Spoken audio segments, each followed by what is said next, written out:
Duran age de forma incomum fora do carro dele. Aqui, ele parecia estar vagando em pensamentos e distraído. Ele realmente andou de uma maneira incomum, de um jeito que nunca vi ele andar e agir antes. As câmeras nunca registram Melody entrando na casa, mas a polícia diz que, em algum momento entre quando Duran a trouxe para casa e quando a avó dele voltou de uma consulta de terapia neste SUV, Duran a atacou brutalmente.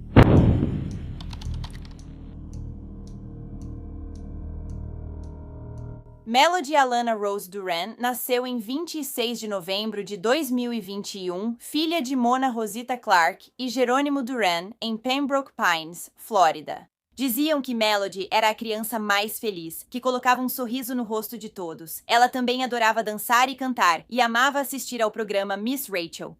Quando Melody nasceu, seus pais estavam juntos há 8 anos, embora nunca tenham se casado.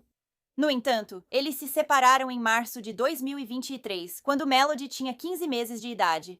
Após a separação, Mona e Jerônimo foram ao tribunal pela guarda de Melody. No final, Mona acabou ficando com a guarda dela durante a semana. Jerônimo teria visitas sem supervisão com ela nos finais de semana. Então, em 28 de maio de 2024, pouco antes das 7h30 da manhã, Jerônimo buscou sua filha, Melody, na casa da mãe dela em Miami Gardens. Ele então a levou de volta para a casa onde morava e que dividia com sua avó. Ela ficava no quarteirão 400 da Avenida Southwest 177. No momento em que Jerônimo entrou em casa carregando sua filha, ele parecia preocupado e com a cabeça em outro lugar. Quando os dois chegaram, não havia mais ninguém em casa naquele momento. A avó de Jerônimo, Hilda Carballo, só chegaria em casa às 9h30 da manhã. E quando ela chegou, viu uma cena horrível em sua cozinha. Jerônimo estava deitado em cima da filha, de frente para ela, e ela parecia não estar respirando. Sua avó gritou com ele em espanhol: "Saia de cima, o que você está fazendo?" Jerônimo então saiu de cima do corpo de Melody, e sua avó viu que a garotinha estava roxa. A avó de Jerônimo pegou o telefone, correu para o quarto, fechou a porta e ligou para o 911. Enquanto ela ligava para os serviços de emergência, Jerônimo supostamente ficou na cozinha, completamente em silêncio. A avó disse aos atendentes que precisava de uma ambulância rápido. Deus meu, Deus meu. Uma avó chorando, ai meu Deus, repetidas vezes enquanto estava ao telefone com os atendentes do 911 e uma tradutora. A menina está pálida e não reage. Minha filha está inconsciente. Eu não sei o que há de errado com... Acho que a menina está boom. Eu não sei o que está acontecendo. Olá, amiga da ambulância. Enquanto falava com os serviços de emergência, Hilda voltou à cozinha. E dessa vez, ela viu Jerônimo ajoelhado sobre Melody e Melody estava sangrando. A avó voltou correndo ao quarto, sem querer ver mais nada.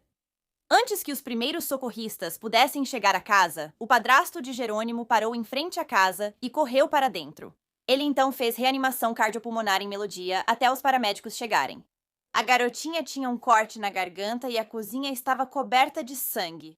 Os primeiros socorristas prestaram ajuda à pequena Melody antes de levá-la ao Memorial Regional Hospital, onde ela foi declarada morta. As autoridades também recuperaram a faca de carne ensanguentada usada no ataque. O pai de Melodia, Jerônimo Duran, de 33 anos, foi preso no local e estava coberto de sangue. Ele foi acusado de homicídio em primeiro grau e abuso infantil agravado, permanecendo detido sem fiança. Quando as autoridades falaram com Jerônimo, ele relatou sofrer de doença mental, tomar medicação para depressão e ter fumado maconha naquele dia. Ele afirmou à polícia que já foi internado antes por questões de saúde mental. Jerônimo afirmou no interrogatório que havia estragado tudo e arruinado sua família. Agora, o que acontece é que a mãe da Melody, Mona, na verdade, tinha levado a filha, e elas se mudaram da casa que compartilhavam com Jerônimo em março de 2023. Isso foi depois que Jerônimo começou a agir de forma errática, agressiva, violenta e perigosa. Ele chegou a agir de forma agressiva com Mona, Melody e até deu um soco no rosto do cachorro da família uma vez. Então, Mona entrou com um pedido de guarda exclusiva da Melody, detalhando a longa luta de Jerônimo contra doenças mentais. Ela também disse que ele era paranoico, ouvia vozes na cabeça mesmo quando estava com a filha, tinha problemas de raiva e usava drogas ilícitas. Ele também já havia sido internado à força em hospitais psiquiátricos sob a Lei Baker pelo menos 5 vezes antes. Mona também afirmou, quando estava pedindo a guarda exclusiva, que seu ex tinha parado de tomar os remédios psicotrópicos e, em vez disso, passou a se automedicar com drogas ilícitas. Então, diante de tudo isso, Mona não apenas solicitou que Jerônimo fizesse uma avaliação psicológica, mas também que ele fizesse curso para pais e não tivesse visitas sem supervisão com a filha, pois ela temia pela segurança da menina. A família de Mona também sempre teve receio de Jerônimo. Jerônimo apresentou uma petição ao tribunal alegando ser fundamental na vida de Melody, tendo participado do chá de bebê e estado na sala de parto. Ele também disse que cuidava dela, brincava com ela e era emocionalmente, fisicamente e financeiramente presente e dedicado à criança. E acho que isso foi suficiente para convencer o juiz, porque 2 meses antes da morte dela, ocorrida em março de 2024, ele recebeu o direito de visitas sem supervisão com Melody. Jerônimo está preso, aguardando julgamento. Criaram uma campanha no GoFundMe para Mona, mãe de Melody, para ajudar a pagar o funeral e despesas após a morte da filha. Ela já havia gastado muito dinheiro tentando obter a guarda exclusiva da filha.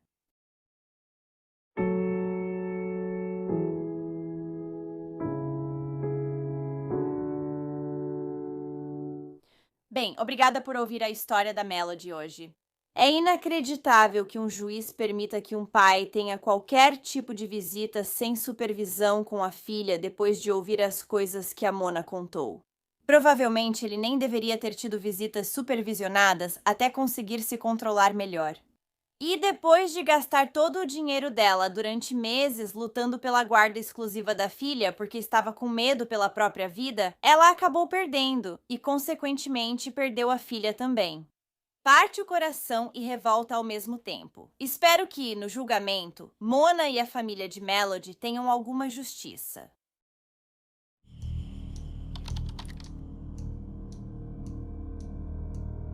Oakley Headland nasceu em 18 de janeiro de 2023 no Warren General Hospital, em Warren, Pensilvânia, filho de sua mãe, Tasha Headland, e de seu pai, Tyler Prescott. Oakley era cheio de vida e alegria, e adorava assistir ao antigo seriado Os Gatões com seu bisavô todas as manhãs. Ele passava os dias andando de triciclo com os irmãos, nadando com as tias e brincando de caminhõezinhos com o irmão. Oakley era aventureiro, curioso e muito comunicativo para a sua pouca idade. No dia 17 de julho de 2025, a mãe de Oakley, Tasha, deixou-o com seu pai, um homem que ele nunca tinha conhecido antes. Tasha afirmou que queria que o filho se relacionasse com o pai. Mas Tyler já tinha antecedentes criminais, incluindo assédio, dirigir sob efeito de álcool ou drogas, delitos relacionados a drogas e negligência contra animais. Ele havia saído da prisão cerca de um mês antes. Em março de 2021, Tyler quase matou uma criança de 18 meses e impediu a mãe dessa criança de buscar atendimento médico imediato. Ele foi acusado de agressão e condenado a 20 a 40 meses em uma prisão estadual. Ele acabou cumprindo os 40 meses completos e, ao ser liberado, foi colocado em liberdade condicional por 2 anos, mas claramente não foi devidamente monitorado, pois ainda era permitido que ele ficasse perto de crianças. Agora, após a prisão inicial de Tyler em 2021, ele pagou a fiança, então estava solto, andando livremente enquanto aguardava o julgamento, que só aconteceria em setembro de 2022. E durante esse tempo, Tasha engravidou de Oakley. Atualmente, Tyler estava sem teto, e enquanto Oakley estava sob seus cuidados, pai e filho ficavam indo de casa em casa, hospedando-se com familiares e amigos. Então, Tasha deixou seu filho com um homem que ele não conhecia e com quem claramente nunca deveria ter estado. Nas primeiras horas do dia 14 de agosto de 2025, o amigo de Tyler, com quem o pai e o filho estavam hospedados, viu Tyler e Oakley juntos na cama. Mas ele percebeu que, enquanto Tyler estava desmaiado dormindo, Oakley estava roxo, frio e não respondia. Quase assim que essa descoberta foi feita, os socorristas foram chamados para a casa localizada na rua Sherman, em Bradford. Tyler atendeu a porta e levou os policiais até um quarto onde Oakley estava deitado de costas, com os braços ao lado do corpo, sem sinais visíveis de vida. O menino de 2 anos tinha hematomas por todo o corpo, com hematomas graves abaixo do umbigo até a virilha. Ele tinha hematomas de têmpora a têmpora na testa. Não havia uma única parte do corpo dele que não tivesse um hematoma, corte ou descoloração. Ele tinha hematomas dentro da orelha, no céu da boca, nas axilas, na parte interna das coxas e nos órgãos genitais. O menino de 2 anos foi levado ao Bradford Regional Medical Center, mas já era tarde e foi declarado morto. Os médicos constataram um grande hematoma na cabeça do menino. Ele também tinha outras marcas visíveis na cabeça, acúmulo de sangue sob a pele ao redor dos lados da cabeça, lesões por trauma contundente no corpo e uma aparente marca de mordida nas costas. Ainda mais horrorizante foi a fralda cheia de sangue coagulado que Oakley estava usando, além da descoberta de que ele tinha uma ferida aberta nos genitais e também trauma anal. Quando uma autópsia foi realizada posteriormente, foi constatado que Oakley tinha um total de 86 lesões separadas. Ele também apresentava danos por falta de oxigênio no coração e no cérebro. A causa da morte do garotinho foi determinada como uma combinação de múltiplos traumas contundentes e toxicidade por drogas, devido ao uso de cocaína e metanfetamina. A autópsia também revelou que o DNA do pai dele estava na região genital. Na mesma época em que Oakley foi levado ao hospital, seu pai, Tyler Lee Prescott, de 32 anos, foi preso. Ele foi acusado de várias agressões agravadas e de colocar em risco o bem-estar de uma criança. Assim que a autópsia de Oakley foi concluída, ele também foi acusado de homicídio e estupro de uma criança, resultando em lesão corporal grave. Ele ficou detido sob fiança de $1 milhão. Durante a audiência preliminar de Tyler, fotos do corpo de Oakley foram mostradas no tribunal, e sua mãe, Tasha, ficou tão abalada que precisou sair da sala. Tyler, por outro lado, parecia não demonstrar nenhuma emoção. O patologista forense que realizou a autópsia de Oakley iria depor, e ele disse que a menina havia sido torturada. Em um momento, ele chegou a ser perfurado com alguma coisa, seja uma unha ou um objeto pontiagudo. O garotinho sobreviveu por pelo menos 4 horas, durante as quais ele foi espancado até finalmente falecer. Segundo a polícia no local, Tyler estava visivelmente angustiado, divagando e andando de um lado para o outro. Ele ainda alegou que o grande hematoma na cabeça de Oakley foi causado por uma queda da cadeira. Tyler alegou que os outros ferimentos do filho foram causados por uma arma de brinquedo Nerf e por uma queda de bicicleta. Os policiais notaram que Tyler estava suando muito e apresentando outros sinais de alguém que estava usando uma substância controlada. Embora ele tenha admitido mais tarde ter usado metanfetamina, insistiu que não tinha sido apenas algumas horas antes, mas sim dias antes. Na época da morte de Oakley, ela e seu pai, Tyler, estavam ficando na casa de alguns amigos. Eles se chamavam Tyler Fenton e Kelsey Kabisca. E eles disseram que o pai e a filha tinham começado a morar lá na terça-feira, 2 dias antes de ligarem para o 911. O casal afirmou que Oakley parecia bastante tímida quando o pai entrava na sala, mas quando ele saía, ela voltava ao normal. Kelsey contou que teve uma sensação ruim, mas não avisou os serviços de proteção à criança. O namorado de Kelsey, Tyler Fenton, disse que na quarta-feira, por volta das 6 da manhã, viu Oakley acordada e andando pela casa. Mais tarde naquela manhã, ele ouviu um barulho e pensou que eram os filhos chutando a parede. Gritou com eles e voltou a dormir. Um pouco depois, ele foi acordado pelo alarme de incêndio disparando no quarto de Tyler e Oakley. Quando ele abriu a porta, viu Oakley deitado no chão, nu, e seu pai rapidamente pegou um cobertor e o cobriu. Ele contou a Tyler Fenton que fumou vários cigarros seguidos, o que fez o alarme de fumaça disparar acidentalmente. Mais tarde, por volta das 15 horas, Kelsey foi à porta de Tyler Prescott pedir um cigarro. Ele abriu a porta, mas bloqueou a entrada com o corpo, deu um cigarro para ela e rapidamente voltou para dentro. Nem Tyler Fenton nem sua namorada Kelsey viram Oakley viva novamente depois disso. Na manhã de quinta-feira, Kelsey ligou do trabalho para o namorado, preocupada com Oakley, e pediu que ele verificasse como ele estava. Foi então que Tyler Fenton o encontrou inconsciente. Tyler Fenton disse que, quando abriu a porta do quarto, um leve cheiro ruim veio em sua direção e ele viu Oakley, que parecia sem vida. Então ele acordou Tyler Prescott e instruiu-o a fazer RCP em seu filho enquanto ele ligava para o 911. Mas Tyler Prescott estava muito desorientado, então Tyler Fenton teve que fazer isso ele mesmo. foram encontradas mensagens de texto entre Tyler Prescott e a mãe de Oakley, Tasha. Em 10 de agosto, Tyler avisou que ele e Oakley visitariam a avó dele em Harrisburg. Então, no dia 11 de agosto, Tasha mandou uma mensagem para Tyler dizendo que sentia falta do filho e queria buscá-lo. Mas Tyler ignorou a mensagem. Em 13 de agosto, Tasha enviou outra mensagem perguntando se ele estava na cidade. E Tyler mentiu, dizendo que não. No dia seguinte, 14 de agosto às 5h09 da manhã, Tyler mandou uma mensagem para Tasha e disse: Tasha, me desculpa, Tash, ou que se foi.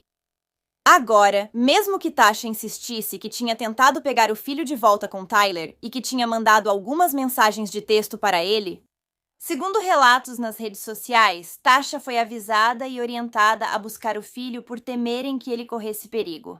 Mas, segundo eles, ela se recusou a ouvir. Se essa informação é verdadeira ou não, eu não tenho 100% de certeza, mas achei que valia a pena mencionar. O atual namorado de Tasha, Brian Scott Parks, que ela deixa conviver com seus outros filhos, também está registrado como criminoso sexual.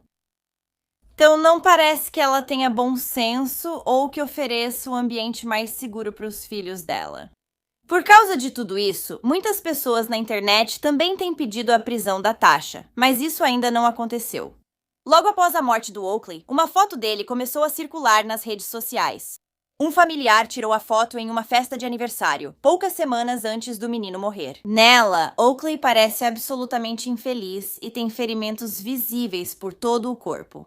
Ainda assim, ninguém achou que havia algo errado com o menino, e os serviços de proteção à criança não foram acionados. Também tem a postagem que a prima de Oakley fez após sua morte. Querido Oakley, não acredito que seu pai faria isso com você. Me desculpe tanto, querido. Eu poderia ter te salvado quando estávamos na represa e ele tentou te afogar. Me desculpe tanto. Todos nós vamos sentir sua falta e todos nós te amamos. Não tenho certeza a que exatamente essa postagem se refere, mas parece que Tyler tentou afogar o filho antes da morte dele. Mesmo assim, ninguém fez nenhum tipo de denúncia às autoridades ou aos serviços de proteção à criança. Logo após a morte de Oakley, a família dele criou uma vaquinha no GoFundMe, pedindo $10.000 para despesas do funeral. No entanto, isso foi encerrado depois, após eles enfrentarem muitas críticas, porque o Estado iria pagar pelo funeral de Oakley. Antes de a vaquinha ser retirada do ar, a tia de Oakley, Courtney Headland, postou na página da arrecadação e disse: a vida de Oakley foi mais do que uma tragédia. Ele era apenas um garotinho com o sorriso mais brilhante, que ria de tudo e amava todo mundo. Ela também disse em uma postagem no Facebook: Oakley, eu nunca consegui terminar sua colcha, e sua bicicleta ainda está no meu quintal, onde você a deixou. Eu não sei como isso pode ser real. Eu não sei o que fazer com isso. Eu nunca vou te esquecer. O funeral de Oakley foi realizado em 19 de agosto de 2025 na Holland Beck Cahill Funeral Homes, e ele foi enterrado no McKean Memorial Park, no condado de McKean, Pensilvânia. Desde a morte do garotinho, 2 petições foram iniciadas online. Uma delas exige que as autoridades investiguem a fundo a morte de Oakley e indiciem todos os responsáveis. Ela também pede mais apoio e recursos para os serviços de proteção à criança. A segunda petição pediu que os profissionais de proteção à criança possam entrar imediatamente em uma casa se a situação for considerada de alto risco e eles suspeitarem de uma emergência. E eu incluí os links para ambas as petições na descrição abaixo.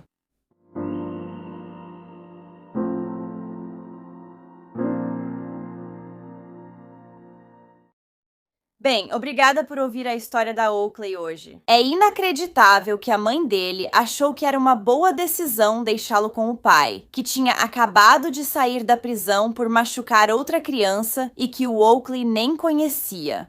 Isso me faz pensar no que ela poderia estar pensando. Além disso, ela mantém os outros filhos próximos de um criminoso sexual fichado. Não acho isso provável. Espero que ela também seja punida pelo que aconteceu com esse menininho precioso. Eu estava trocando minha filha para dormir e então ela ficou toda mole e sem forças. E agora ela simplesmente não reage, não faz nada. Ela está deitada no chão. Ok, você está na casa dela, senhor. Estou. Quantos anos tem sua filha? Ela tem 18 meses. Ok, ela está acordada? Não! Ela está respirando? Não!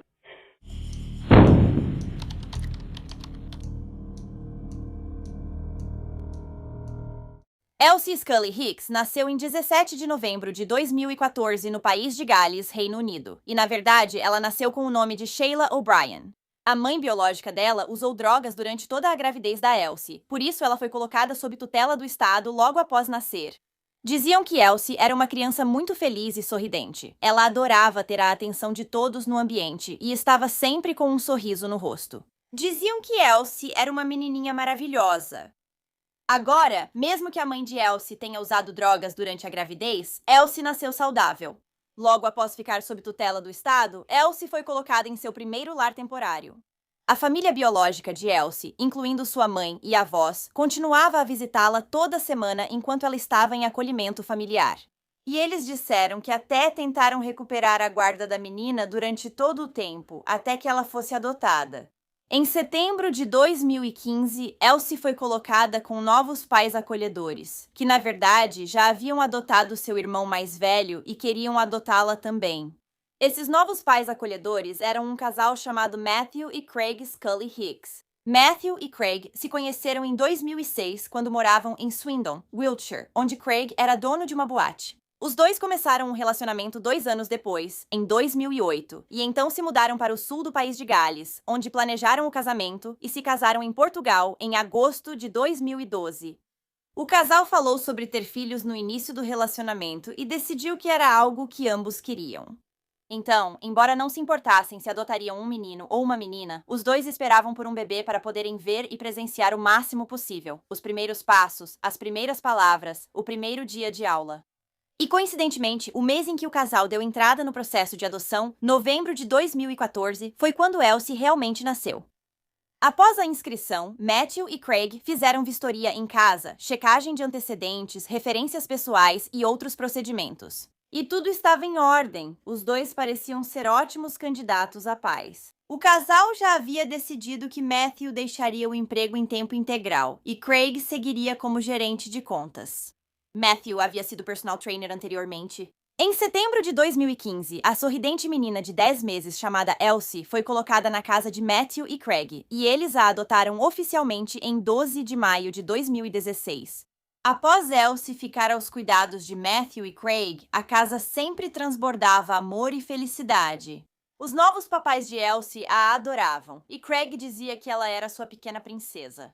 Elsie era exigente para comer e dormir, mas era um bebê feliz no restante do tempo. Elsie era pequena e delicada, mas também diziam que ela tinha uma personalidade ousada e animada.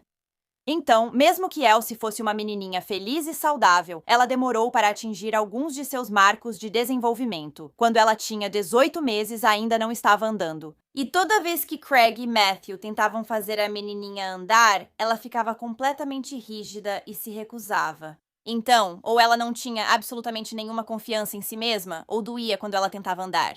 Uma assistente social ia à casa pelo menos uma vez por mês para acompanhar Elsie desde que ela foi colocada com Craig e Matthew. Elas continuariam essas visitas até o momento em que ela foi adotada, em maio de 2016. Nenhuma dessas assistentes sociais jamais notou nada de errado na casa. Matthew e Craig, aos olhos delas, eram os pais perfeitos. Então, em 5 de novembro de 2015, Elsie sofreu uma lesão na perna enquanto Craig estava no trabalho e Matthew estava em casa cuidando das crianças. Elsie foi ao médico 4 dias depois e os raios-x no hospital mostraram que ela havia quebrado a tíbia direita acima do tornozelo. Matthew disse que viu Elsie cair enquanto ela estava em pé em uma mesa de atividades que ficava na cozinha, e foi assim que ela sofreu a lesão. Ele disse aos médicos que ela pode ter caído enquanto estava em pé ali ou enquanto empurrava a mesa como se fosse um andador. De qualquer forma, ela torceu a perna durante o processo. Pouco mais de um mês após essa lesão, em 16 de dezembro, Elsie sofreria uma grande contusão no lado esquerdo da testa. Craig estava no trabalho e Matthew cuidava das crianças. Matthew disse que Elsie se levantava sozinha na cozinha de brinquedo, segurando as portas. Quando as portas se abriram, ela caiu de rosto na quina do brinquedo. A questão era que o hematoma no rosto dela era vertical, mas pelo jeito que Matthew disse que ela tinha caído, o hematoma deveria ser horizontal. Apesar do hematoma ser descrito como enorme, não buscaram tratamento médico. Dias depois, em 21 de dezembro, uma agente de saúde aconselhou Matthew a buscar tratamento para Elsie, mas ele mentiu, dizendo que já o havia feito. Então, um mês depois, em 18 de janeiro de 2016, Elsie sofreu outro hematoma na cabeça. Esse novo hematoma estava parcialmente sobreposto ao anterior. Então Matthew mais tarde alegaria que nem sequer percebeu o novo hematoma. Isso ocorreu novamente enquanto Craig trabalhava e Matthew estava em casa com as crianças. No dia 10 de março, Craig recebeu no trabalho uma ligação do marido dizendo que estava numa ambulância, a caminho do hospital com Elsie, que havia caído da escada. Craig trabalhava em Leicester, a 4 horas de carro da casa da família em Cardiff. Mesmo assim, ele largou tudo, entrou no carro e voltou para Cardiff para encontrar Matthew no Hospital Universitário de Gales. Matthew havia ligado para o número de emergência 999 para pedir uma ambulância naquele dia e disse à operadora que Elsie não estava respondendo e, enquanto esperava pela ambulância, ela vomitou várias vezes. Me diga o que aconteceu exatamente. Minha filha caiu da escada. Ela não está respondendo para mim. Ela está com ela agora. Sim. Quantos anos ela tem? Ela tem 1 ano. Elsie. E o que causou a queda? Não consegui fechar o portão direito quando ela caiu. Elsie. Ela está reagindo? Os olhos dela estão abertos e estão se movendo de um lado para o outro. Acho que ela está olhando para mim agora, mas não está se mexendo. Ok, vê algum ferimento visível aí? Não vejo nada. Ela reage quando toco nela, tipo, os olhos dela abrem mais. Só não está se mexendo. Meu Deus, ela está vomitando. Ok, ela está vomitando. Só preciso que você a coloque de lado assim mesmo, tá? Eu a virei de lado. Tem um pouco de sangue ali também. Sai daqui. Sai daqui!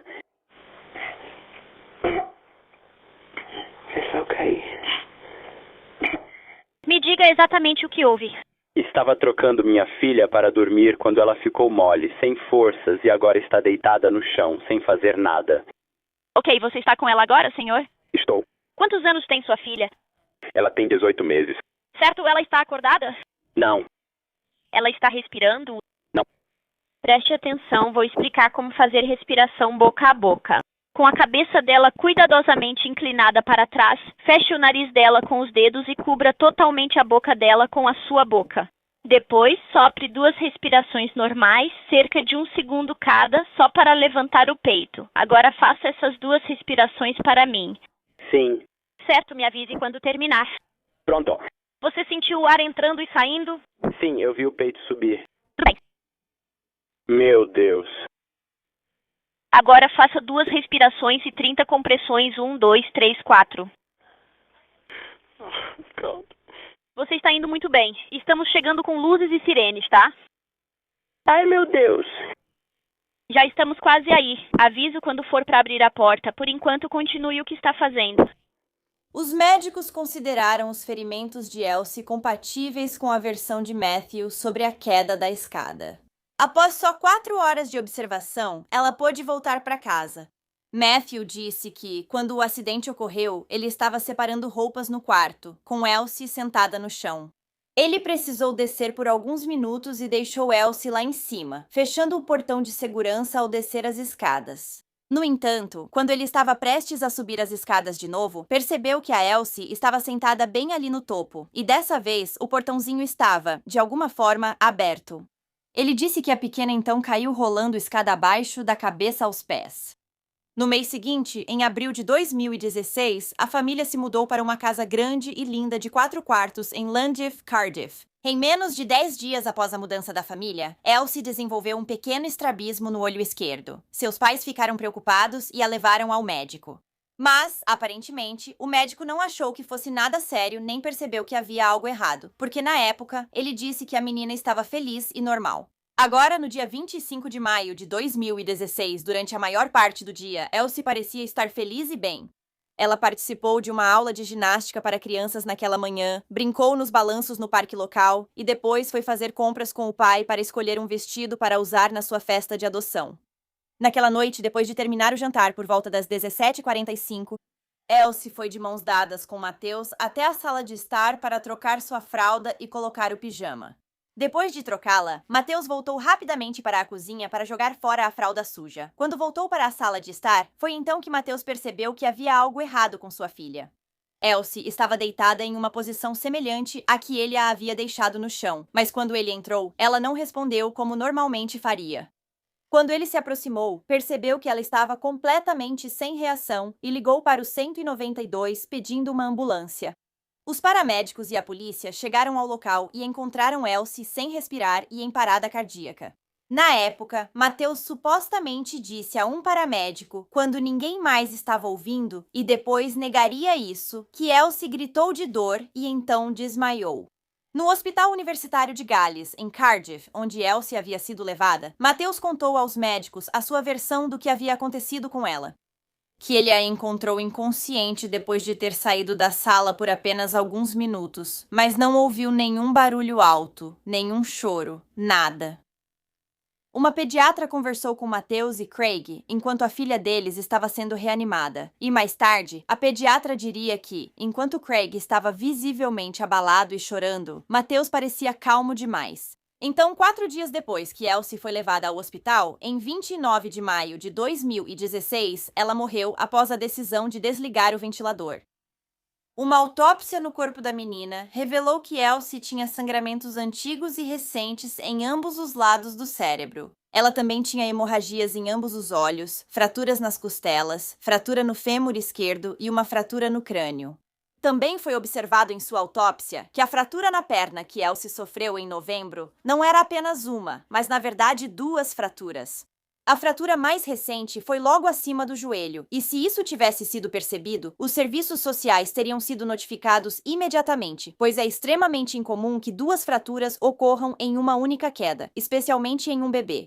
Foi determinado que Elsie sofreu uma parada cardíaca e foi atingida por um objeto contundente. Em seguida, ela morreu por falta de oxigênio no cérebro. Uma patologista afirmou que os ferimentos eram típicos do que se vê em um bebê sacudido. Os ferimentos na perna dela pareciam os de traumas graves, como acidentes de carro. E por algum motivo, só cerca de um mês depois, em 27 de junho, que Matthew Scully Hicks foi oficialmente interrogado pela polícia. E então, em dezembro, Matthew foi preso sob suspeita do assassinato de Elsie, já que estava claro que esses ferimentos não tinham sido acidentais. E poucos dias antes da prisão de Matthew, Craig confrontou seu marido depois que eles receberam o laudo do médico legista sobre a morte de Elsie. Matthew seguia negando ter feito algo com a garotinha, mas os laudos não mentiam. Completamente chocado e sem conseguir acreditar que seu marido tinha sido o responsável por isso, Craig terminou o casamento. Agora, Craig estava devastado, não só porque sua filha Elsie havia morrido, mas também porque o homem que ele amava havia cometido um crime tão horrível. Craig nunca suspeitou que Matthew faria algo sequer parecido com isso. Segundo Craig, Matthew sempre foi quieto e educado. Ele disse que quem fez isso não se parecia com o homem com quem se casou. E uma sentença o exoneraria oficialmente de qualquer culpa pela morte de sua filha, com o juiz concluindo que ele não falhou em proteger Elsie. Mesmo que Craig questionasse os frequentes acidentes de Elsie, principalmente em comparação com o outro filho, muitos profissionais aceitaram as desculpas de Matthew para os ferimentos dela. Então, quem era Craig para não aceitá-lo também? Agora, o estranho era que Elsie parecia estar criando um vínculo com Matthew. Ela nem demonstrava medo dele, ela ia até ele de bom grado. Na investigação policial, examinaram os dispositivos eletrônicos de Matthew. E encontraram mensagens mostrando que Matthew tinha dificuldades para cuidar das crianças sozinho. Em uma mensagem enviada 11 dias depois que Elsie foi colocada com a família, Matthew disse que ela estava tendo um verdadeiro ataque de diva, que é uma gíria para mau humor. Matthew dizia que ela sempre fazia birra quando não conseguia o que queria, o que o irritava profundamente. Sim, mas é exatamente assim que uma criança pequena encara a vida. Ele também mandou uma mensagem dizendo: "Estou passando pelo inferno com Elsie. As refeições e a hora de dormir são como meu pior pesadelo no momento. Ela está lá em cima gritando há 10 minutos sem parar." Em outra mensagem, ele descreveu Elsie como uma psicopata e Satanás disfarçado de menininha. Um dia, quando Matthew foi perguntado por um amigo como ele estava, ele respondeu por mensagem: Yo, bem. No geral, estava tudo bem. Exceto na hora do almoço e do jantar, quando ela se transformava em Satanás. E de novo, na hora de dormir, ela gritava no berço por 10 minutos, Em outubro de 2017, Matthew Scully Hicks foi a julgamento. A promotoria acreditava que Matthew matou sua filha ao segurá-la com força pelas costelas e apertar. Depois, ele a sacudiu e bateu a cabeça dela. Foi dito no tribunal que Elsie provavelmente foi sacudida com tanta violência que sua cabeça balançou para frente e para trás, de modo que seu queixo encostou no peito e depois voltou totalmente para trás. Antes do julgamento, Matthew foi examinado por 2 especialistas em psiquiatria. Foi constatado que ele não tinha doença psiquiátrica, transtorno de personalidade, nem passado criminal. Quando as mensagens de texto que Matthew havia enviado foram apresentadas no tribunal e ele foi questionado sobre elas, especificamente aquela em que ele chamou Elsie de Satã, Matthew disse que era só jeito de falar por mensagem e que foi tirada de contexto em relação a outras mensagens da conversa. Não entendi o que jeito de falar por mensagem significa, e Matthew também foi perguntado se podia explicar os ferimentos de Elsie, mas ele apenas disse que não. Matthew repetiu a resposta ao ser questionado se causou os ferimentos dela e afirmou ter dito a verdade sobre o ocorrido.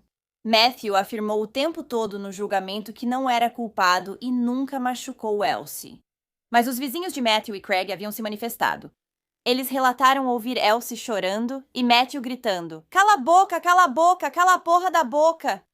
Em uma ocasião, ele chegou a gritar: "Cala a boca, sua pirralha do caralho! E cala a boca, sua garotinha idiota, sua vadia!" Apesar de não estar claro o que aconteceu com Elsie no dia do desmaio, a defesa tinha algumas teorias. A advogada de Matthew alegou que as fraturas nas costelas da menina foram resultado da RCP. Mas uma médica testemunharia que, embora a RCP pudesse causar fraturas nas costelas, não na região em que Elsie teve as fraturas. A defesa também alegou que as fraturas ósseas de Elsie poderiam ter sido causadas por falta de vitamina D ou raquitismo, o que deixou seus ossos mais fracos e mais suscetíveis a quebras. Uma testemunha da defesa, o professor Michael Holick, endocrinologista americano, testemunhou por videoconferência de Boston. Ele afirmou que Elsie podia ter deficiência de vitamina D e sinais de raquitismo. Ele disse que analisou os raios-x de Elsie que foram feitos em novembro de 2015. Porém, uma patologista de ossos e articulações afirmou que nada indicava que os ossos de Elsie não eram saudáveis. Ele afirmou que, ao analisar os ossos dela no microscópio, não encontrou evidências de deficiência de vitamina D ou raquitismo. Como 2 profissionais da área médica podem ter opiniões tão diferentes sobre a mesma coisa, é, na verdade, meio assustador. Outra testemunha da acusação, a doutora Sarah Harrison, disse que não havia nenhuma evidência de que Elsie tivesse doença óssea. E a doutora Harrison também disse que nunca tinha visto fraturas como aquelas nos ossos de uma criança, apenas em adultos. Ela opinou que essas lesões eram definitivamente resultado de algum tipo de trauma. Matthew foi questionado sobre o acidente ocorrido pouco antes da morte de Elsie, quando ela teria caído da escada. Ele foi questionado por deixá-la sozinha no topo da escada, como dissera. Destacou-se também que, mesmo com o portão fechado, havia grandes vãos no corrimão por onde Elsie poderia ter caído e descido as escadas. Matthews afirmou que não pensou nisso. Especialistas da defesa disseram que os ferimentos de Elsie eram compatíveis com a queda da escada. A promotoria discordou fortemente, não achando que os relatos de Matthews sobre Elsie faziam sentido. Mais tarde, no julgamento, foram lidas ao júri declarações de amigos de Matthews, que o descreveram como honesto, amoroso e calmo. Seus amigos disseram que Matthews era o tipo de pessoa que fazia de tudo para ajudar qualquer um. Ele nunca ficava bravo, e um de seus amigos até disse que ficou impressionado com a paciência de Matthews e sua habilidade de brincar com os filhos. Desculpa, não importa o quão amigas sejamos. Se há tantas evidências contra você sugerindo que matou uma criança, não vou dizer no tribunal que você é uma boa pessoa. Não. O júri não demoraria muito para deliberar antes de, unanimemente, considerar Matthew Scully Hicks culpado de assassinar Elsie, apenas 2 semanas depois de adotá-la oficialmente. Ele foi condenado a cumprir pelo menos 18 anos na prisão antes de poder pedir liberdade condicional. A família biológica de Elsie só soube de sua morte 7 meses após o ocorrido. Muitos estiveram no julgamento de Matthew, e a avó biológica de Elsie contou em sua declaração que lutou para ser a guardiã legal da neta. E ela já havia adotado 2 dos irmãos mais velhos de Elsie. Ela disse que Elsie era muito amada e desejada pela família. No entanto, os serviços sociais decidiram que ela seria adotada por outra família. Pelo menos 3 agentes dos serviços sociais visitaram a casa 15 vezes desde que Elsie foi colocada com os Scully Hicks até sua morte, mas nenhum deles jamais percebeu qualquer sinal de abuso. Por isso, foi determinada uma revisão ampliada das práticas de proteção à criança. A revisão constatou que os profissionais que viram os ferimentos de Elsie não demonstraram curiosidade profissional, pois todos aceitaram as explicações de Matthew sobre o que havia acontecido. Os homens eram vistos como pais muito positivos para a criança. E, como essa opinião era mantida com tanta convicção, os ferimentos que Elsie sofreu nunca foram considerados nada além de simples acidentes de infância. A conclusão dessa análise foi que alguns sistemas e práticas precisam ser aprimorados. Você acha? A assistência social também pediram desculpas à família biológica da Elsie. Obrigada por ouvir a história da Elsie hoje. Gostaria que houvesse mais para contar. Eu tentei encontrar algo sobre o funeral dela, ou qualquer evento memorial que tenha sido dedicado a ela. No entanto, não consegui encontrar nada. Essa garotinha teve vários ferimentos graves nos primeiros meses em que viveu com os Scully Hicks, mas os profissionais de saúde não fizeram o seu trabalho. Se tivessem agido, Elsie talvez ainda estivesse viva hoje. E é sempre tão assustador ouvir sobre uma pessoa como Matthew, que parece tão amoroso e tão cuidadoso, e então, sem aviso, ele se transforma em um monstro. Isso me faz pensar se algum sinal de alerta foi ignorado. Nunca mencionaram que o irmão de Elsie foi machucado. Então por que a Elsie?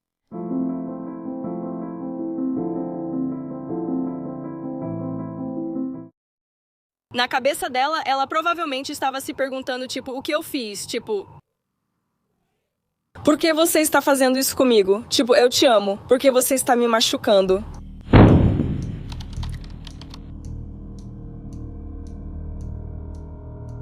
Zavia Marie Flanagan nasceu em 1º de setembro de 2020 em Houston, Texas, filha de sua mãe, Kirsten Watson, e de seu pai, DeAndre Flanagan.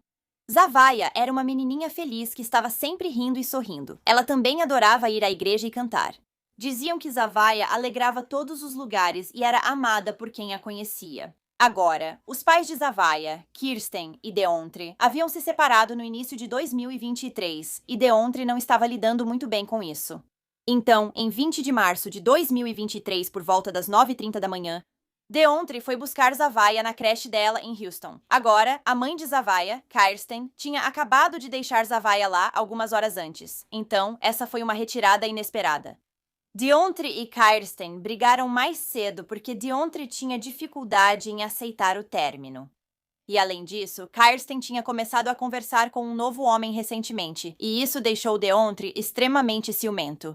Então, depois que DeAndre buscou sua filha Zavia na creche, ele foi para o Walmart onde Kirsten trabalhava, que ficava a cerca de 45 minutos de distância. DeAndre entrou no Walmart com Zavia e, ao ver Kirsten, foi confrontá-la. DeAndre arrancou o celular da Kirsten da mão dela e começou a gritar, dizendo que precisava da senha. Ele disse a Kirsten que, se ela não desse a senha, ele machucaria a filha deles, Zavia. Com medo pela sua filhinha, Kirsten contou a senha para ele, mas mesmo assim ele continuou gritando. Nesse momento, Kirsten tentou tirar sua filha dos braços de DeAndre, mas ele segurava a menina de 2 anos com força. DeAndre então deu alguns tapas no rosto de Kirsten, pegou sua filha e o celular de Kirsten e saiu correndo da loja. Assim que chegou ao estacionamento, DeAndre entrou em seu Camaro vermelho e foi embora, sem prender Zavia na cadeirinha ou colocar qualquer cinto de segurança nela. Ao invés disso, o pai irresponsável sentou a menininha no colo. Nesse momento, Kirsten estava em pânico e precisava ligar para a polícia. Então, ela pegou emprestado o celular da mãe, que por acaso também trabalhava no mesmo Walmart que ela. Logo após a ligação para o 911, a polícia chegou ao Walmart.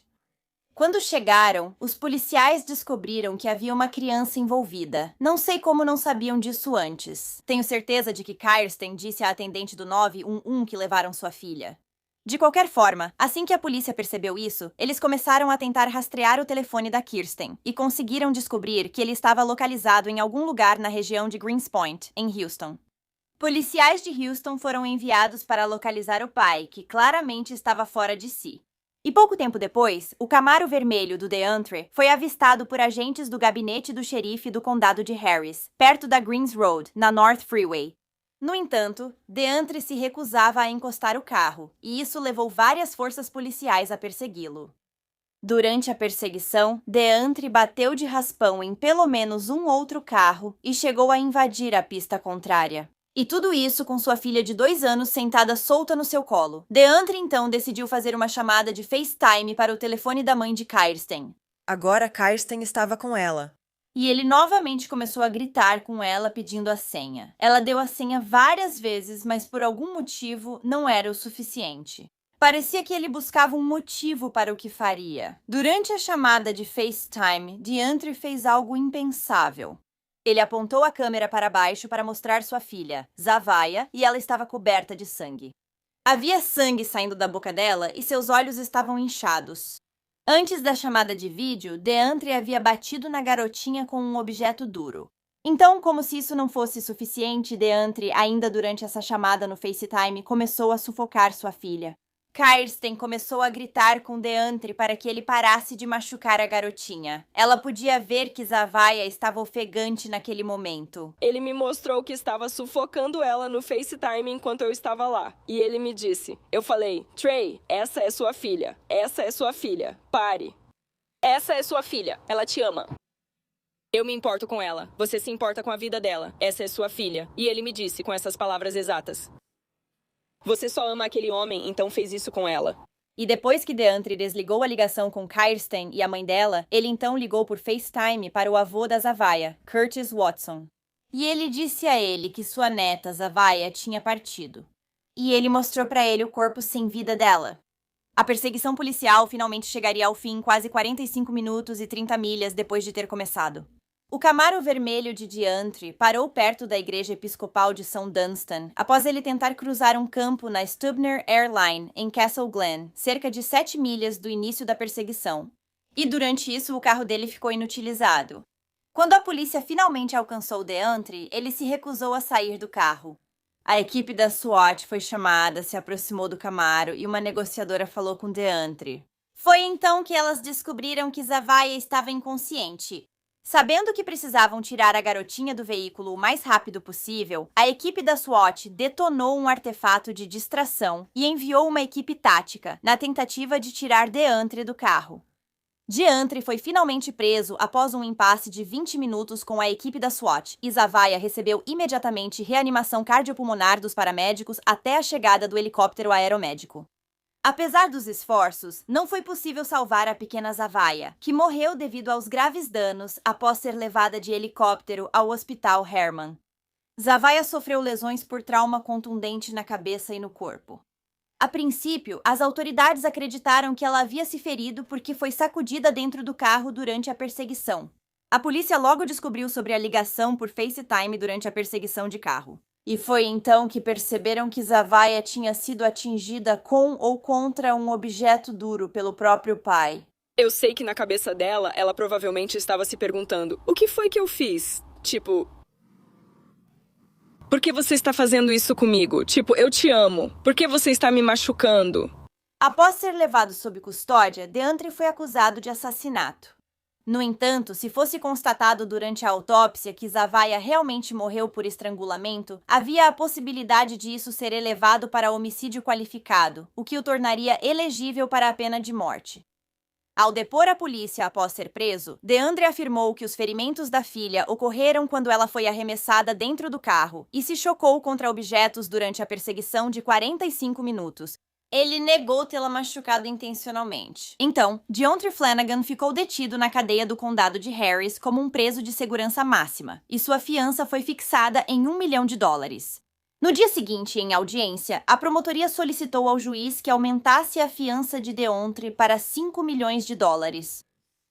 A advogada de defesa de DeAndre pediu a redução da fiança, argumentando que $1 milhão equivalia a negar o direito à fiança.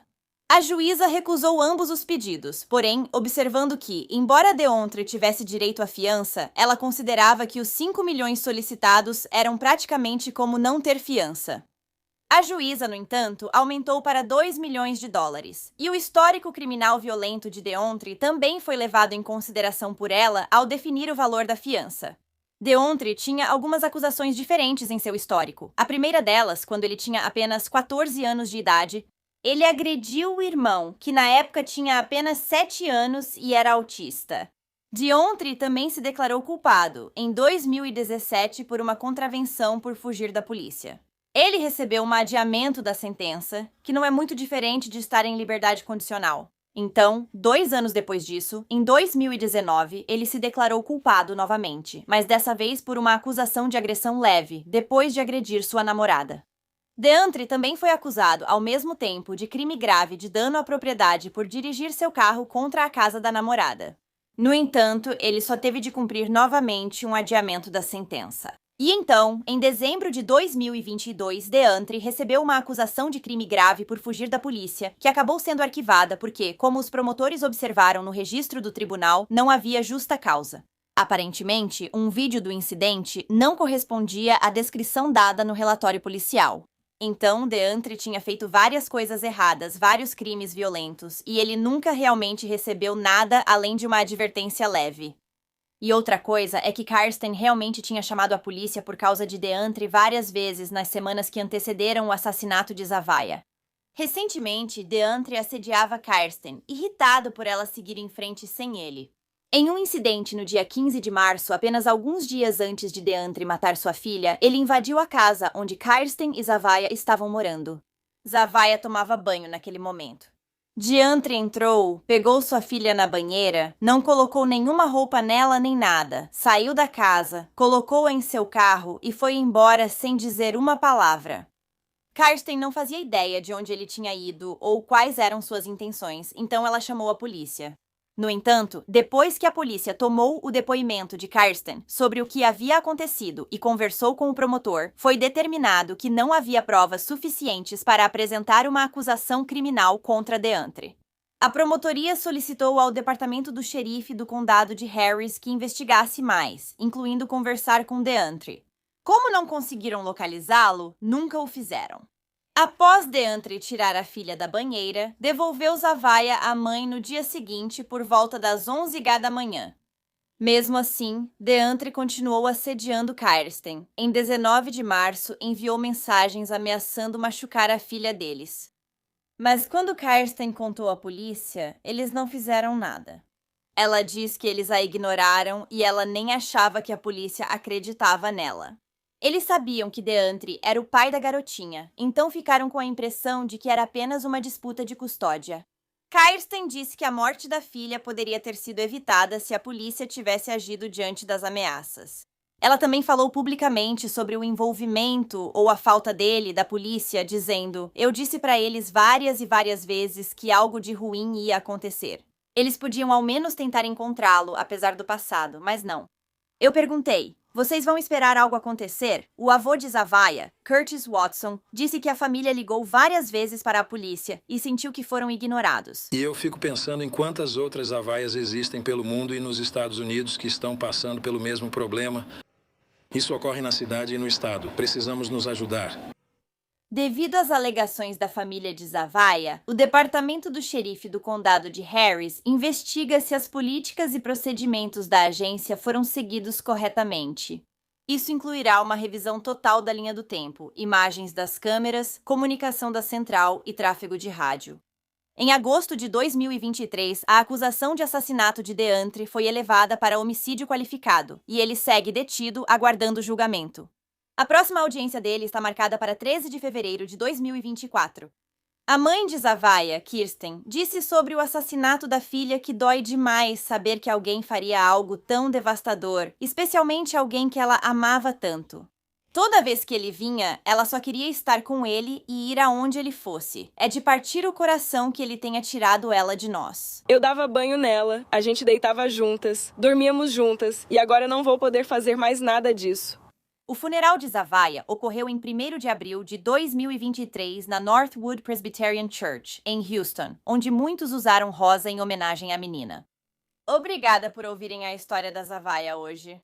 É obviamente absolutamente devastador perder uma criança, mas o fato de a mãe da Zavai ter que assistir sua filha sendo machucada e morta é horrível. Eu não sei como alguém consegue se recuperar de um trauma assim, mas espero que de alguma forma a família da Zavai consiga se curar.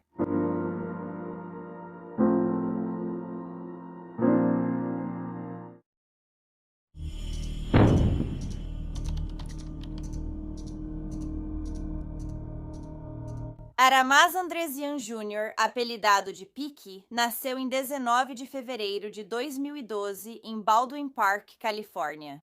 Os pais dele eram Aras Med Andresian Sr. e Ana Esteves.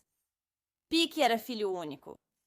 Diziam que ele tinha uma alma velha e parecia atrair todos os tipos de pessoas e animais para perto dele. A mãe dele dizia que ele era um raio de sol, trazendo felicidade por onde passava. Piki também adorava explorar a natureza e plantar jardins. Ana teve que lutar muito para se tornar mãe.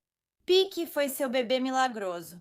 Ela passou por vários ciclos de fertilização in vitro, gastando milhares. Ela também sofreu 5 abortos espontâneos antes de finalmente conceber Piki.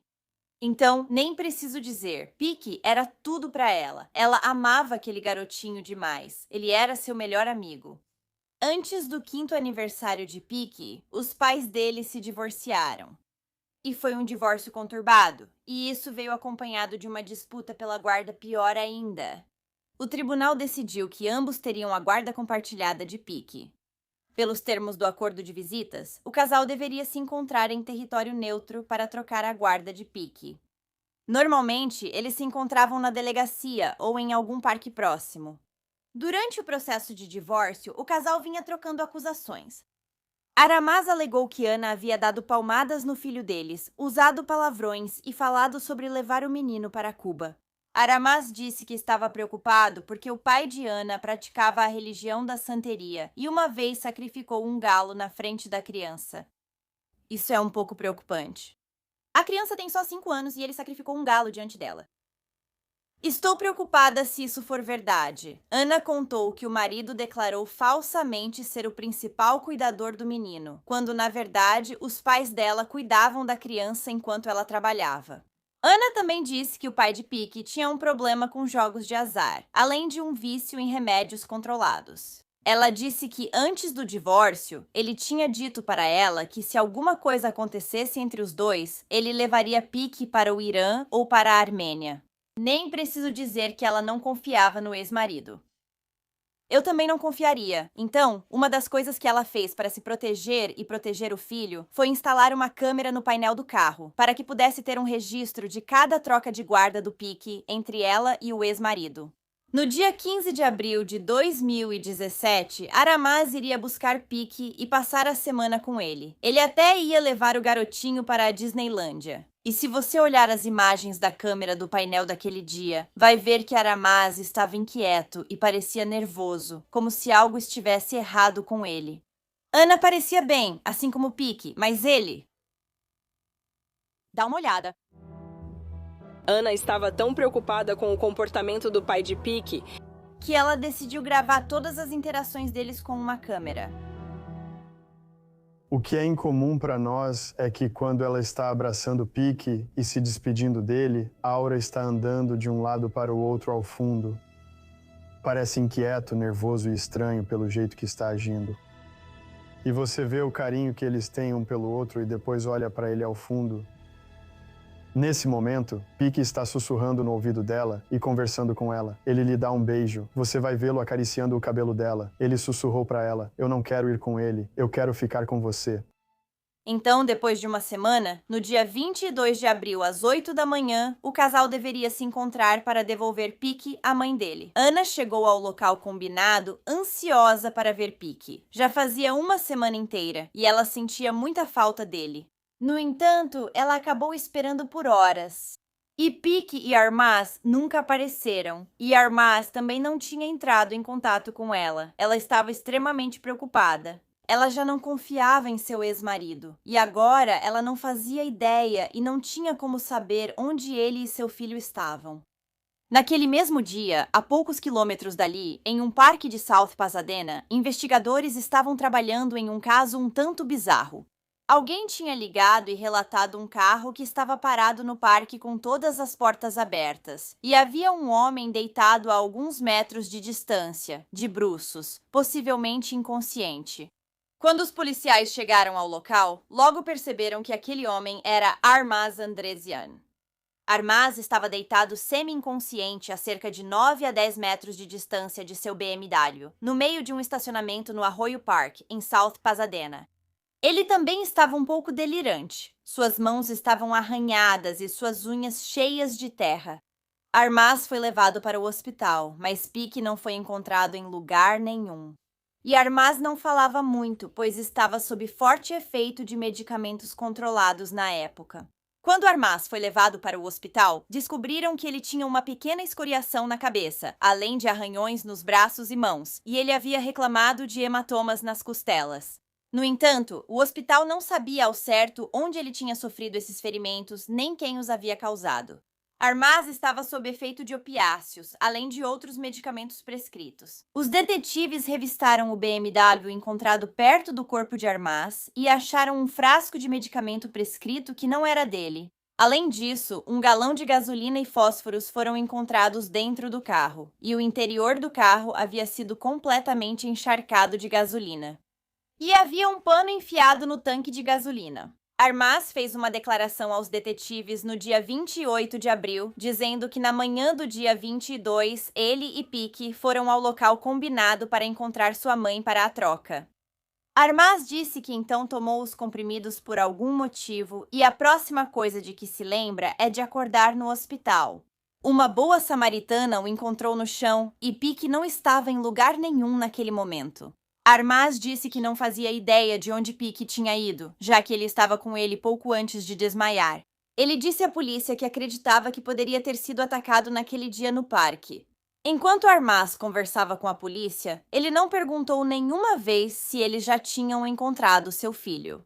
Em vez disso, ele tentou desviar o foco para sua ex-esposa, dizendo que provavelmente ela tinha algo a ver com o desaparecimento de Peake. Armaz disse à polícia que sentia como se fosse vítima de uma armação da Ana e que ela vinha o seguindo recentemente e ele estava com medo.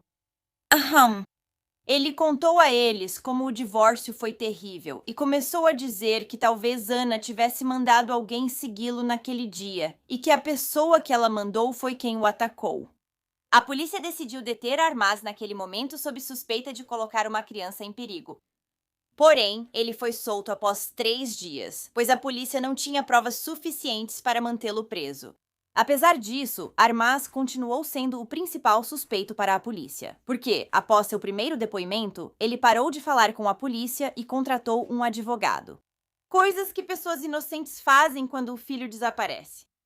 Ele também não teve muito envolvimento nas buscas por Peake. Quando Armaz estava sendo fichado na cadeia, ele até fez um comentário estranho para o policial dizendo: "Aposto que eles já pensam em mim como uma espécie de Casey Anthony, e aposto que já estou em todos os noticiários." Por que alguém iria querer se comparar a Casey Anthony? Naquele momento, uma grande busca já havia começado por Peake e Dresian. Em sua busca extensa pelo menino desaparecido, as autoridades utilizaram um drone, cães farejadores de cadáveres, centenas de voluntários e equipes de busca e resgate.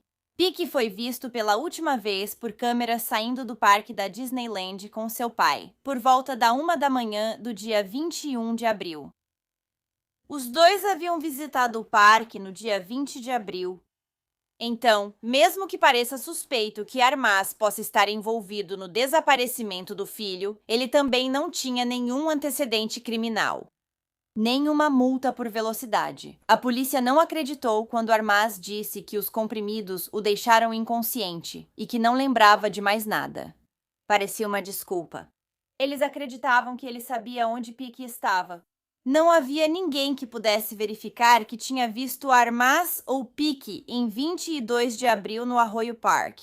Mas, com a falta de provas, os detetives não puderam prendê-lo. Então, eles passaram os 2 meses seguintes construindo o caso em torno de Armaz e tentando provar sua culpa. Eles o vigiavam e falavam com conhecidos dele. Então, enquanto a mãe de Peaky estava todos os dias e todas as noites tentando encontrar o filho, sabe o que Armaz estava ocupado fazendo? Ah, você nunca vai adivinhar. Ele estava curtindo festas em Las Vegas. E não foi só uma vez, tipo uma despedida de solteiro ou algo assim. Várias vezes, ele ia e voltava de Los Angeles para Las Vegas durante aqueles 2 meses para festejar. Então, claramente, encontrar Peaky não era a prioridade dele. Enquanto Armaz estava em Las Vegas, ele não só fez paraquedismo, como também foi assistir a uma luta de boxe, contratou profissionais do sexo, usou uma boa quantidade de drogas e mudou sua aparência. Bem-vindo, vindo de Las Vegas. Como está? Ótimo. Hoje você está especialmente bobo. Oi, Magazine. Achei que teria que te jogar de um avião porque... Oi, cara! Essa é sua última chance de desistir. Eu te amo, amigão. Ele se referiu ao Peaky dessa forma. Estou pronto para ir. Tanto faz. Vamos lá, vamos lá. E ele pula do avião.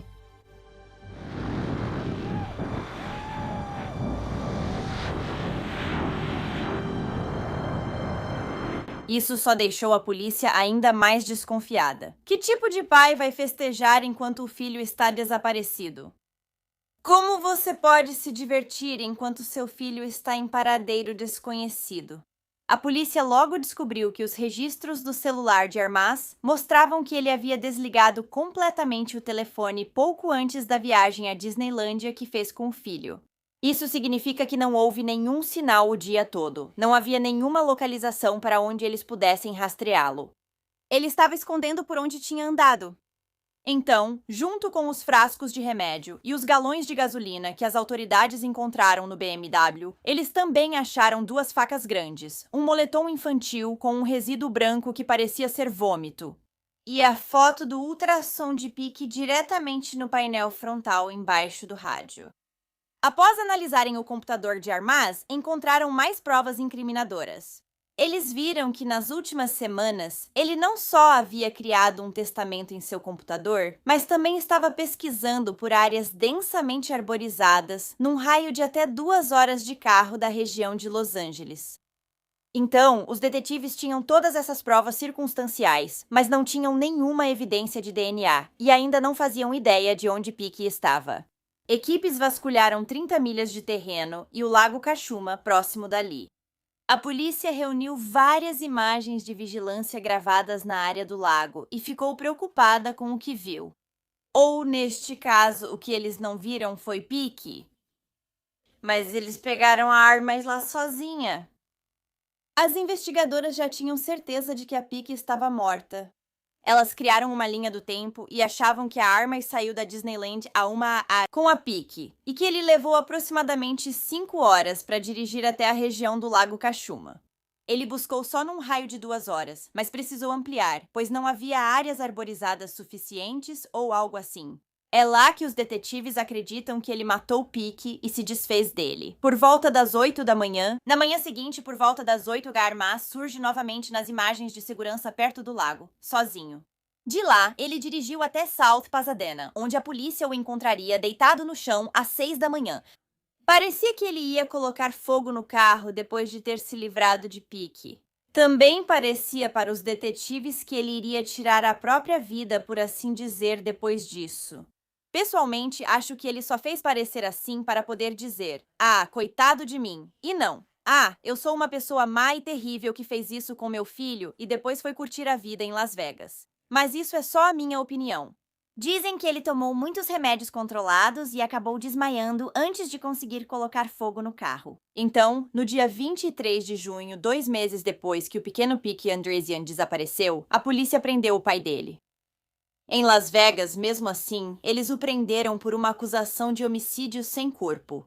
No momento da prisão, ele foi hostil e agressivo com os policiais. Descobriram que ele voltou a tomar medicamentos controlados, sem surpresa. Ele também disse algo como: "Ah, vocês gastaram 7 milhões de dólares tentando encontrá-lo, e mesmo assim não conseguiram?" Legal. A polícia percebeu que Armaz também tinha descolorido o cabelo, além de ter solicitado um passaporte recentemente. como se tivesse algum lugar onde precisava estar, mas o pequeno Peak, de 5 anos, ainda não fora encontrado. Enquanto Armaz estava preso em Las Vegas, a polícia tentou interrogá-lo novamente para obter informações sobre o paradeiro do filho. Eles não conseguiram de novo. Vasculharam o lago onde viram Armaz nas imagens de vigilância, mas não acharam nada. Depois, os detetives procuraram Ana para contar a verdade. Eles não queriam que Ana tivesse falsas esperanças sobre Peak estar vivo. Pelo jeito que Armaz estava agindo, eles tinham quase certeza de que Peak estava morto.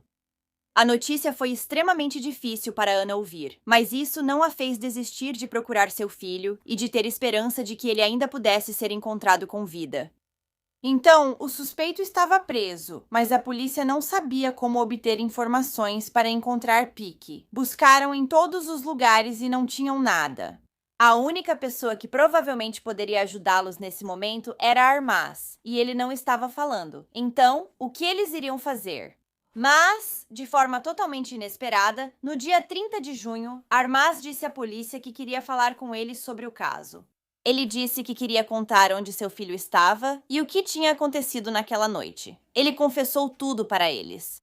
E sem nenhum acordo ou qualquer coisa do tipo, Armaz contou à polícia o que tinha acontecido com Peak. Para te contar exatamente. Obrigado pela misericórdia. Já causei dano suficiente. Eu amo Satu. Eu tirei meu colar. Não quero que meu pai saiba. Eu coloquei nele. Eu coloquei o cheque na porta. Ele foi até o caminhão. Eu só me lembro dele. E eu continuei dizendo 40 caminhões. Só disse que comecei por um caminhão pornô no teste. Eu odeio ele profundamente. E ele não pode. E ele não era o seu cérebro.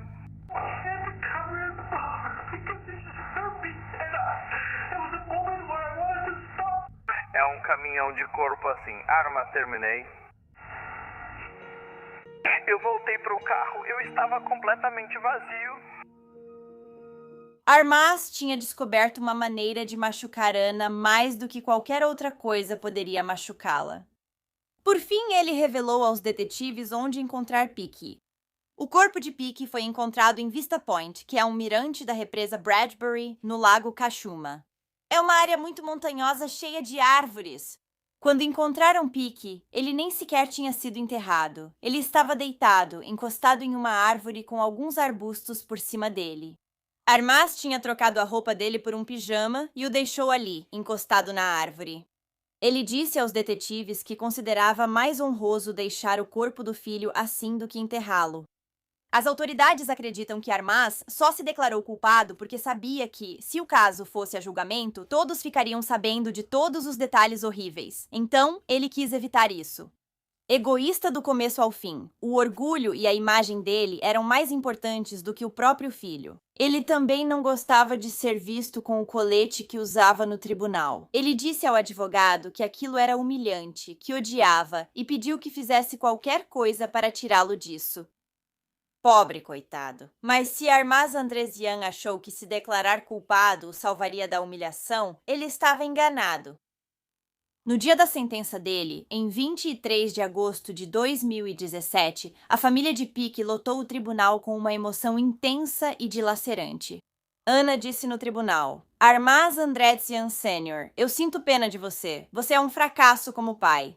Você é um fracasso como homem e você é um fracasso como ser humano. Eu espero que você reviva a imagem de quando você assassinou meu bebê todos os dias pelo resto da sua vida insignificante. E quando você morrer, que sua alma sombria queime nas chamas eternas do inferno, onde não tenho dúvidas de que a justiça será feita com você, tanto nesta vida quanto na próxima. Armaz queria fazer uma declaração antes de sua sentença, mas então, bem na hora de falar, ele mudou de ideia. A advogada dele disse que não conseguia pensar em uma situação que conhecesse ou tivesse vivido em seus 20 anos de carreira, em que uma confissão de culpa por homicídio em primeiro grau tivesse acontecido tão rapidamente. O que é absurdo, porque ele claramente ficou em Vegas por meses, sem dizer onde estava o filho dele. Então, do que você está falando? Armaz Andresian foi condenado a uma pena de 25 anos à prisão perpétua por homicídio em primeiro grau. No entanto, ele poderá ser elegível à liberdade condicional após 25 anos. Ele recebeu a sentença máxima para um caso de homicídio em primeiro grau sem pena de morte. Não havia provas suficientes para comprovar a circunstância especial que o sujeitaria à pena de morte. A promotora disse que se pudessem ter pedido isso, com certeza teriam feito neste caso. Ana Esteves estava com toda razão revoltada com os serviços de proteção à criança. Ela lutou muito para conseguir a guarda exclusiva do filho. Ela temia que o marido tivesse algum tipo de má intenção, por isso ela até instalou uma câmera no painel do carro. Mas no final, sua luta pela guarda total foi negada, e Pique acabou sendo colocado em perigo. Ela disse que o serviço de proteção à criança é parcialmente responsável pela morte de Pique. Parece claro que o ódio de Armaz por sua ex-esposa Ana era tão forte que ele estava disposto a fazer qualquer coisa, sacrificando seu filho e também sua própria liberdade no final. Os serviços funerários foram realizados em 18 de julho de 2017 na Igreja da Sagrada Família em South Pasadena para Armaz Pique Andresian Jr., que nunca chegou a completar 5 anos de idade. Um sepultamento privado foi realizado em seguida. 9 meses após a morte de Pique, um banco foi dedicado a ele no Garfield Park de South Pasadena. O banco está em frente à área de recreação que Ana afirma ter sido a preferida de Pique. Uma placa na frente do banco diz: "Em carinhosa memória de Pique, você é o meu raio de sol, meu único raio de sol." Bem, obrigada por ouvir toda a história de Pique hoje.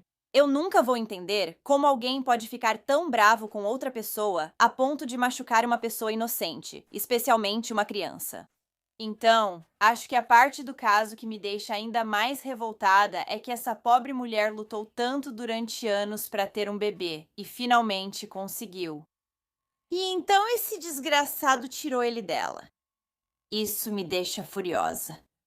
Pique não passava de uma peça no jogo do pai dele para se vingar da mãe dele. É doentio e distorcido. Espero que ele fique preso pelo resto da vida e não tenha liberdade condicional. Obrigada a todos os apoiadores de A Wicked World. Agora tem ainda mais de A Wicked World no Patreon. Então confira em patreon.com/awickedworld ou use o aplicativo do Patreon. Você terá acesso a vídeos exclusivos todo mês e muito mais. Qualquer apoio ajuda a garantir que as vítimas não sejam esquecidas e a destacar as falhas da sociedade em cada caso. Você tem uma sugestão de história que gostaria que eu contasse? Se tiver, me envie um e-mail para awickedworldtruecrime@gmail.com.